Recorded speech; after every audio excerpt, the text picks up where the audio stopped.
আমরা ইতিমধ্যে দেখতে পাচ্ছি নির্বাচন কমিশন তাদের আচার আচরণে আমাদের কাছে পক্ষপাতিত্বমূলক আচরণ মনে হচ্ছে। আসন্ন যে নির্বাচন, সে নির্বাচনটি খুবই গুরুত্বপূর্ণ।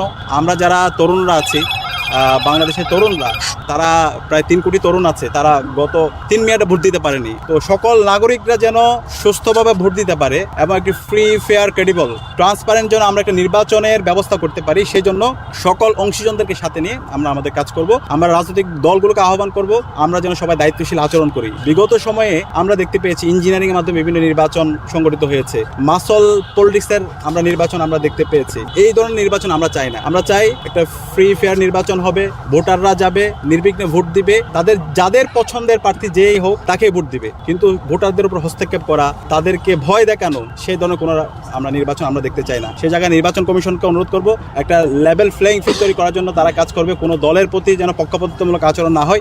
আমরা ইতিমধ্যে দেখতে পাচ্ছি নির্বাচন কমিশন তাদের আচার আচরণে আমাদের কাছে পক্ষপাতিত্বমূলক আচরণ মনে হচ্ছে।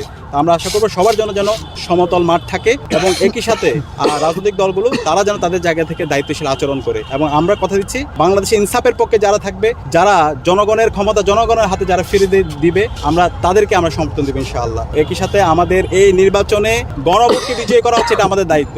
এই জুলাই বিপ্লবের পরে আমরা যে বলছি সংস্কারের কথা, এই সংস্কার যদি আমরা বাস্তবায়ন করতে চাই তাহলে আমাদের গণভোটে হাকে বিজয়ী করতে হবে। তো এই হাকে বিজয়ী করার জন্য আমরা ছাত্র সংসদগুলো একসাথে আমরা ক্যাম্পেইন আমরা জারি রাখবো।